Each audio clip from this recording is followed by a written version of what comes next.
Salut Hélène. Bonjour. Alors aujourd'hui tu vas m'apprendre à faire du pain d'épices. Oui, tout J'ai à hâte. fait. Alors vas-y, je t'écoute. Alors déjà pour du pain d'épices, il faut du... De la farine? Non, du miel. Ah, du miel. Non mais parce que j'ai tellement de farine devant moi. Effectivement, il faut du miel et de la farine principalement. Ouais. Alors chez nous, on met plus de miel que de farine. Donc en pratique, dans notre pétrin, on va mettre 60 kg de miel, 50 kg de farine.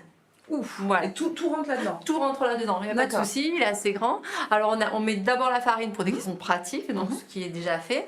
On met tout ce qui est matière sèche. Donc le pain d'épices, on va rajouter un peu de lait en poudre. Oui. Ah. De la poudre levante, bien sûr. Pour Ouais. faire De quoi? de la poudre levante pour faire gonfler le pain d'épices. D'accord. Un petit peu de sel Ouais. et des épices, bien sûr. Eh ben oui. Oui. D'où le nom. Jusque-là. En toute logique. Non, nous, on met de la cannelle et de l'anis vert. On le y va? fait? Ben ouais. Allez, on y va. Allez, c'est parti. Alors, on a déjà mis la farine. On va Ouais. rajouter le lait en poudre. Il a une autre couleur. Voilà. Comme ça, on voit si on n'oublie rien. Exactement.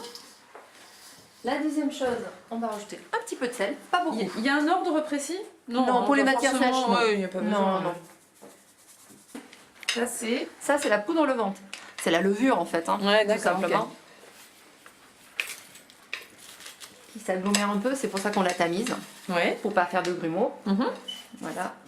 Et bien sûr, les épices. Ben. Alors attention, ça fait de la poudre. La Ça cannelle, c'est la cannelle. Ah, la cannelle, voilà. Ah, t'as déjà tout mélangé? Voilà, j'ai mélangé. Bon, tu peux faire comme tu veux. Hein, c'était bah plus oui, pratique. après tout. Ce qui est marron, ça c'est la cannelle. Et on met de l'anis vert moulu. Voilà. La cannelle étant très volatile, ça fait Ça sent bon. beaucoup de poussière. Ça sent super bon. Ouais, j'adore la cannelle. Ah ouais. Le Donc, miel. Alors je te attention, laisse faire. il est derrière toi. Est-ce que tu as besoin d'aide? Non, tu vas voir, on a l'habitude. Il faut des bras. Mais après... Voilà, on a tous nos ingrédients. Bien raclé. Ben, on récupère tout le miel, hein, c'est dommage d'en jeter. Allez, on ferme. Et on lance le pétrin. Non, en effet, ça va aller. Ah, par contre, toi, tu dois tourner. Non, non, c'est juste le lancer au démarrage. Pour l'aider un petit peu.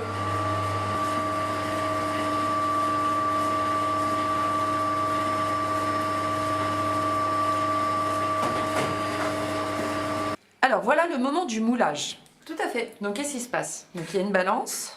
Un moule et la pâte. Ah ouais, tout simplement. C'est pas compliqué. Ouais, voilà. On va prendre le moule. Ouais. Alors nous, c'est des moules de deux pains d'épices. Donc on va mettre 1115 grammes. 118 des fois. Pour avoir des pains d'épices d'un peu plus de 500 grammes D'accord, chaque ok. fois. Voilà. Ok. Allez, on prend la pâte que l'on a préparée tout à l'heure. Oui. Et on met tout simplement dans le moule.